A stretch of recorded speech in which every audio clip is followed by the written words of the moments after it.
Nobres amigos, tudo bem com vocês? Espero que vocês estejam super bem. Agora, o tema que eu vou tratar nesse vídeo é um assunto super polêmico, muito importante, que teve alteração, logicamente, pelo pacote anticrime, pelo que você já leu aqui, você já sabe o que eu vou falar. É sobre o acordo de não persecução penal. O acordo de não persecução penal teve um acréscimo no artigo 28A do Código de Processo Penal, que acresceu um instituto de acordo, né, com o Ministério Público, com as partes, né? Então, é muito interessante esse tema. Para fins práticos, nós colocamos o artigo, a alteração do artigo 28A, mas temos aí um importante critério de observação. Primeiramente, para que a pessoa, o confessado, no caso dele vai ter que confessar primeiramente o crime, primeiro dos requisitos talvez seja isso, e não sendo o caso de arquivamento de processo, obviamente. Não tem como arquivar o processo como uma ausência de provas, não há necessidade de fazer um acordo de não persecução. Primeira coisa que nós temos que observar. Segundo, a questão que ele vai ter que confessar de forma formalmente sobre o crime, que confessou sobre a prática do crime, desde que este crime não seja com violência ou grave ameaça. Se ele for um crime de violência ou grave ameaça e com a pena mínima, também outro detalhe muito importante, com a pena mínima inferior a 4 anos, aí o Ministério Público vai fazer o quê? O que o Ministério Público é? Até vou deixar claro, o Ministério Público é o fiscal da lei, né? Ele que age custos legis, ele vai agir conforme a lei, colocando, imputando determinado crime em face de determinada pessoa. Agora, nesse caso, ele vai propor, ele é o legítimo, a parte legítima para propor um acordo de não persecução penal.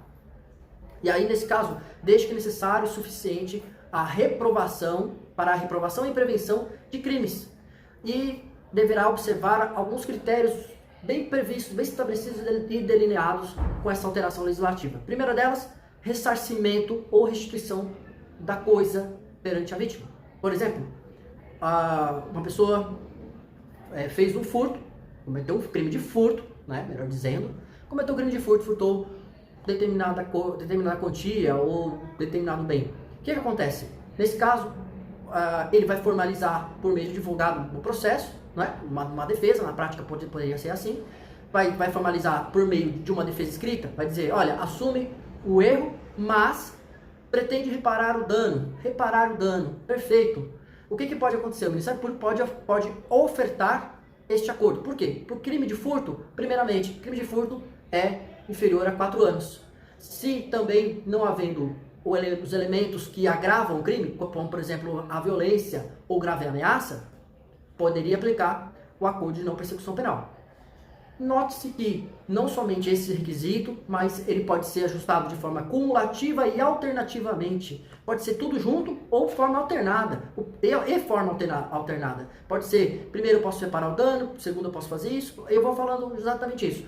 O primeiro é a reparação do dano, ou mesmo restituir a coisa à vítima, exceto que se houver a impossibilidade de fazê-lo. Aí ele vai ter que dizer que, olha, eu estou impossibilitado de fazer por circunstância X ou circunstância Y. Então, é este o ponto importante, número 1. Número 2, renunciar voluntariamente os bens e direitos indicados pelo Ministério Público como instrumento, produto ou proveito do crime. Se durante o processo aí há uma denúncia e eu renuncio àqueles bens. Olha, eu sei que eu cometi o crime de lavagem de dinheiro. Logicamente, o crime de lavagem de dinheiro pode ser que seja aplicada a pena nesse caso aqui. Pode ser que seja acordo de não persecução, dependendo da situação do caso concreto. Então, se a pessoa é primária, tem todas as questões relacionadas a esse aspecto, pode ser que seja aplicado, porque a pena é inferior a 4 anos. Agora, o que eu vou dizer a respeito disso? Quando estamos a tratar sobre a reparação ou renúncia voluntária dos bens, são dois aspectos de natureza material e não de natureza não material, que é intangível. Esses aspectos são muito importantes. Daí o Ministério Público terá que se manifestar no processo, preste bem atenção. Na prática, o Ministério Público vai se manifestar no processo dizendo, olha, aquele sítio, ou aquele apartamento, ou aquela casa, aquele carro, aqueles pertences que estão amarrados no processo inerentes ao crime, você vai ter que restituir, tudo bem?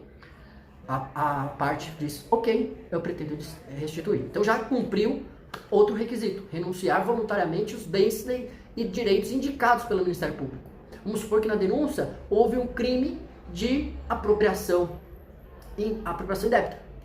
A pessoa pegou o carro, teve caso concreto que eu já cuidei, a locadora de veículos, no caso foi a vítima, maior vítima, no caso que a pessoa pegou o veículo e não devolveu. E o que poderia ser feito a respeito?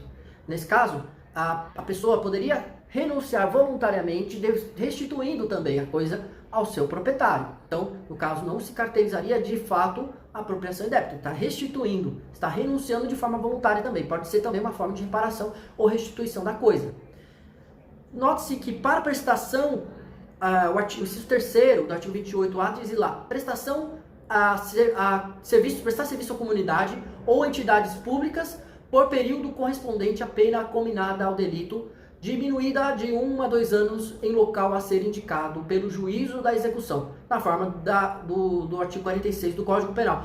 O que diz a respeito disso? Prestação de serviço comunitário deu uma extensão muito maior, porque as penas até 4 anos, até a questão do período, né? Porque se 4 anos, né, até 4 anos pode ser que caracterize ali, ali seria o aberto, o regime aberto, tem também regime semiaberto, mas o que deve levar em consideração de fato é que a pessoa tem que, pode haver a possibilidade dela prestar serviços à comunidade, ou mesmo entidades públicas por um determinado período durante a pena. Então existe também essa condição subjetiva. Olha, eu vou entregar, quero que você ajude, entendeu? Quero você cometer um crime, você vai ter que usar seu caráter solidário, assistencialista, digamos, de modo assim. Agora, mais 2 últimos requisitos, o inciso 4º, pagar a prestação pecuniária estipulada no artigo 45 do Código Penal e a entidade pública ou de interesse social, a ser indicada pelo juízo da execução, que tenha preferencialmente como função proteger bens jurídicos iguais ou semelhantes aos aparentes lesados pelo delito. O que significa dizer? Prestação pecuniária, pagamento em dinheiro, multa, aplicação de multa. Então, essa questão, o primeiro deles lá, que eu já até mencionei anteriormente, prestação de serviço à comunidade ou prestação de serviço a entidades públicas por determinado período que o juiz estipular durante o período da pena a ser comunicada, né, podendo ser sendo remida, diminuindo o período de 2/3 da pena, de 1 a 2/3. Então esse seria o primeiro. Agora, no tocante à questão da prestação pecuniária, pagamento em dinheiro, então, e também poderá prestar serviço assistencial, interesse social, pagamento de dinheiro para determinada instituição de caridade, desde que esteja cadastrada, logicamente, que deveria ter alteração também legislativa, deveria ter colocado um acréscimo, para onde vai esse dinheiro, não é? Qual instituição, na verdade, não indicar a instituição exatamente, mas que colocasse de um modo mais objetivo. E aí nós temos cumprir por prazo determinado outra condição indicada pelo Ministério Público, desde que proporcional e compatível com a infração penal.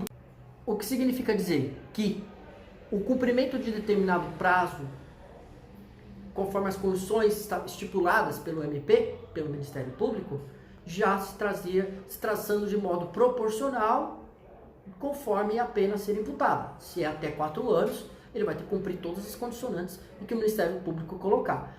Ao passo que devemos observar que a legislação não diz respeito em relação ao cumprimento de prazo. Então, que seja proporcional e compatível à infração. Apenas isso, 4 anos. Se você vai ter que ir para prestar serviço comunitário, 4 anos. Se você vai prestar serviço comunitário de determinada entidade beneficente, também 4 anos, até 4 anos você vai fazer aquilo. Esse seria um acordo, isso é um acordo de não persecução penal. O processo não vai ser julgado, não vai ter uma sentença, uma prolação de sentença, e aí haveria, nesse caso, a colocação específica de determinada situação, evitando-se que a pessoa seja condenada por determinado crime. Serão consideradas causas de aumento, também a causa de aumento de diminuição de pena, também deve-se observar a aferição da pena mínima combinada, deve ter que observar todas essas condicionantes, não é, previstos no artigo 59 do Código Penal. Até se for cabível a transação de competências de juizados especiais, logicamente, deve-se observar que os juizados especiais federais, juizados especiais criminais, também estaduais e federais, eles têm sua, como digamos, prerrogativa específica no aspecto processual. O que significa dizer que não pode ser colocado, deixa bem claro que o acordo de não persecução penal, ele não é aplicável em casos de juizados especiais criminais. Então, a reparação de dano, os aspectos relacionados pela lei específica dos juizados especiais criminais é totalmente diferente do acordo de não persecução penal. Então, é este ponto muito importante que na prática vai ser, de fato, valiosíssimo tanto por advogados quanto pelos promotores e juízes, até aqueles que participam do processo. Agora, também, se do caso também não vai ser aplicado o acordo de não persecução penal, o parágrafo 2º, inciso 2º, e também trata outras hipóteses, talvez ele fala aqui, se o investigado for reincidente ou houver elementos probatórios que indiquem uma conduta criminal habitual, reiterada ou profissional, exceto as insignificantes infrações de penais pretéritas, nesse caso não pode aplicar acordo de não persecução. Vamos supor um exemplo, a pessoa tem diversos crimes, no caso está dizendo a reincidência de crime específico. Aqui quando você diz reincidente é crime específico. Então o que deve se observar que, por exemplo, a pessoa é condenada, ela já foi condenada por um crime de, vamos supor, 4 anos, vamos lembrar o crime de, deixa eu ver, vamos lembrar aqui, furto, né, já tinha falado, pode ser o crime de furto. Então, já foi condenada do crime de furto. Daí, o processo prossegue, e ela sendo já reincidente, ela poderia, essa pessoa, ser beneficiada do acordo de não persecução penal? Depende do caso, né? Você deve observar que se o crime for anterior, ela tenha sido absolvida lá no crime anterior, já tenha cumprido, já tenha passado o período já que não seja considerado como reincidente específico, e mesmo que sendo reincidente genérico, também não poderia observar esse aspecto, mas caso contrário, se os crimes são insignificantes e penas, infrações criminais pretéritas anteriores, né, que infrações simples, por exemplo, a pessoa ter sido condenada lá na vara de infância e juventude quando era criança, quando era adolescente no caso, infração diferente no crime mesmo, então não pode ser considerado para fins de não persecução penal.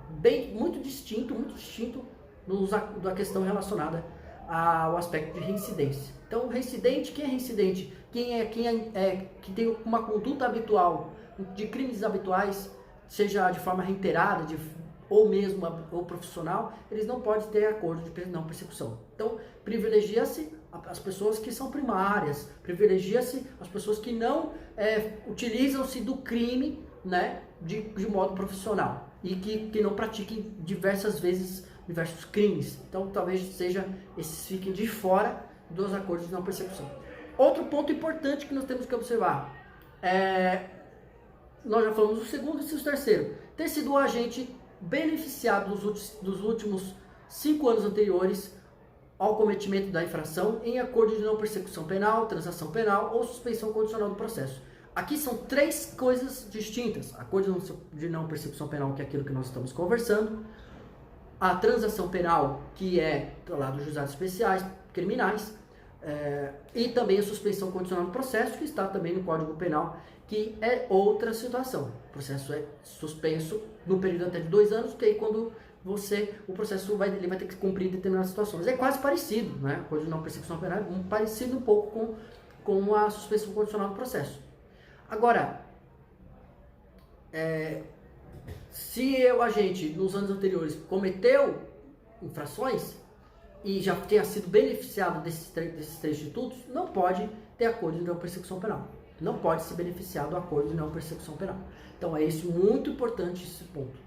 Mais outros aspectos, e o último, acho que talvez que deu uma bagunça aí. No caso de proteção de violência contra a mulher, eu acho super válido, interessante isso, né? Não só crimes praticados contra a mulher, Mas durante a pessoa tendo um crime praticado durante o âmbito da violência doméstica, via de consequência, ele não pode se fazer jus ao direito, no caso de não persecução penal. O que significa dizer que os crimes contra a violência doméstica ou familiar, em razão de condição do sexo feminino, em favor do agressor, no caso, não pode de modo algum haver persecução. Mesmo, aí no caso não diz respeito à reincidência, mas está dizendo nos crimes, né? Não está dizendo se você é reincidente desse crime. Mas lá lá em cima o artigo 2º já trata a respeito desse aspecto, que se sendo reincidente, não há também o acordo de não persecução penal.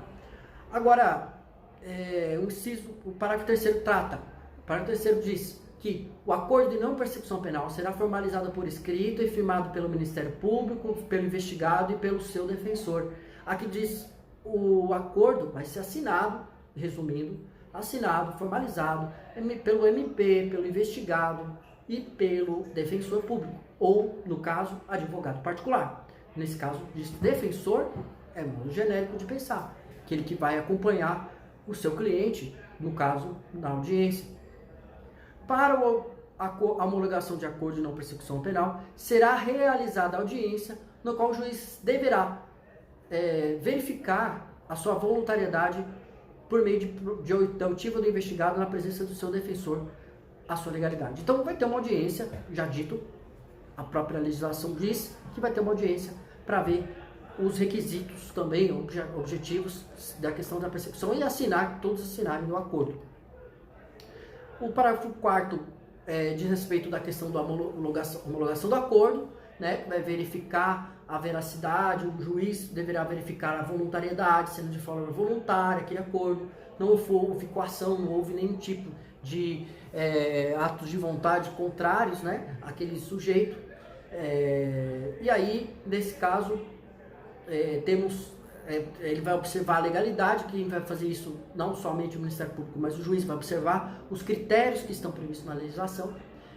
E o parágrafo 5º diz que se as condições forem inadequadas, insuficientes ou abusivas, as condições expostas pelo acordo de não persecução, o juiz vai devolver os autos para o Ministério Público, que ele vai formular uma proposta de acordo nova. E aí, se havendo concordância do investigado e do defensor, ele vai ser observado, aí o Ministério Público vai ter que colocar esse ponto que X, dizendo, olha, condições totalmente absurdas, que aquele preste serviço comunicado, que ele faz isso, que ele faz aquilo, deu milhões de condições que são um pouco extrapolam, inadequadas ou mesmo insuficientes, abusivas também. A própria legislação diz isso, abusivas. Parágrafo 6º diz que, homologado judicialmente o acordo judicial, o juiz devolverá os autos ao Ministério Público para que inicie a sua execução perante o juízo de execução penal. O que nota-se que vai ter a questão procedimental, procedimental, e aí temos ali o Ministério Público, o juiz passando para o Ministério Público a responsabilidade de fiscalização. Então seria mais ou menos esse aspecto. E aí, além disso, se o juiz poderá ali se recusar a homologação se não atender os requisitos legais, conforme já dito, não atendendo os requisitos previstos em lei, ele não vai mandar remeter para o juiz, não vai remeter para o Ministério Público. E quando não for realizada, o juiz vai ter que devolver o processo para o Ministério Público para que o Ministério Público se manifeste quanto à adequação dos requisitos ou não. Aí vai voltar para o juiz para ele poder avaliar. Recusada a homologação, parágrafo 8º, o juiz devolverá os autos do Ministério Público, já para oferecimento, para a complementação de investigações, ou mesmo o Ministério Público poderá, se havendo prova suficiente de autoria e materialidade, vai ofertar a denúncia. Se não tem opção, vai fazer isso. No tocante à vítima, ela vai ser intimada da homologação do acordo de não persecução penal e o de seu descumprimento. E a vítima, de forma indireta, o que leva a entender que a firma também fiscaliza de forma indireta, entendeu? Vamos supor, nós temos, teria comentar um caso prático, a pessoa tinha cometido um crime contra a ordem tributária e ela fez um acordo de não persecução. Um acordo de não persecução. Quem é a parte interessada do processo? Quem é a parte interessada? O Estado, né? No caso, o Estado. O imposto, se tratava de imposto municipal, digamos assim, e aí quem era o procurador, né? O representante procurador seria o procurador do município, né? Então aí nesse caso o procurador do município estará ciente da situação. O procurador do estado, se for imposto do estado, o municipal, se for o estado, federal, se for imposto federal, e aí vai ser o procurador federal que vai também analisar a situação. Vai ser uma espécie de segundo fiscal de modo indireto. Isso aí significa dizer que ele vai ser intimado, vai saber, vai estar ciente desse acordo. O que eu tenho para dizer? Parágrafo 10º. Descumpridas qualquer condições, o Ministério Público deverá comunicar ao juízo para fim da rescisão e posterior oferecimento da denúncia. O que significa dizer? Se houve oferecimento, se houve a denegação do acordo, não se descumprir todas as condições, o Ministério Público irá promover a denúncia, ofertar a denúncia. Se descumprido o acordo, também poderá ser utilizado o Ministério Público como justificativa de eventual oferecimento também de suspensão condicional do processo. Também haveria a possibilidade, desde que preenchidos os requisitos previstos na suspensão condicional do processo. Agora, outro aspecto importante, a celebração e o cumprimento do acordo de não persecução penal não constarão na certidão de antecedentes criminais, salvo se especificar no inciso 3º, parágrafo 2º. Então, o inciso 3º, parágrafo 2º, que no caso que se houver a reincidência. Se houver a reincidência, ele vai constar sim como que foi feito o acordo de não persecução penal. É isso que o parágrafo 12 diz respeito. Cumprido integralmente o acordo, o juiz irá conceder, no caso, o juiz competente irá conceder a extinção de punibilidade do crime. Então não haverá a persecução, né, no caso, nem persecução penal e nem mesmo a punibilidade. Então, extinta a pena. Se houver ainda a questão da recusa do Ministério Público do acordo de não persecução penal, o investigado poderá requerer a remessa dos autos a órgão superior, ou seja, vai mandar para o Procurador-Geral de Justiça. E aí, o Procurador-Geral vai verificar os aspectos que o Ministério Público não quis, em primeira instância, realizar. Esses seriam os pontos mais importantes. Outro ponto que eu acho muito importante nós deveríamos salientar é que, se admitida a ação penal privada nos crimes de ação penal pública, né, e se esta não foi intentada no prazo legal, cabe ao Ministério Público aditar a queixa ou mesmo repudiá-la, oferecer de modo diferente. Então, acredito que os pontos importantes, acho que já disse, conforme a legislação, deixo 29 para depois. Eu vou tratar a respeito de outros temas, conforme o pacote anticrime. Já falei de alguns outros aspectos importantes, basta você buscar aqui no meu canal. E que mais? O que eu tenho para dizer? Se inscreve no meu canal, que eu vou colocar temas novos, importantíssimos do cenário jurídico atual, para você que estuda para concursos públicos, para você que está prestando exame de ordem, para você que quer estar atualizado sempre nos temas jurídicos. É só você se inscrever no meu canal.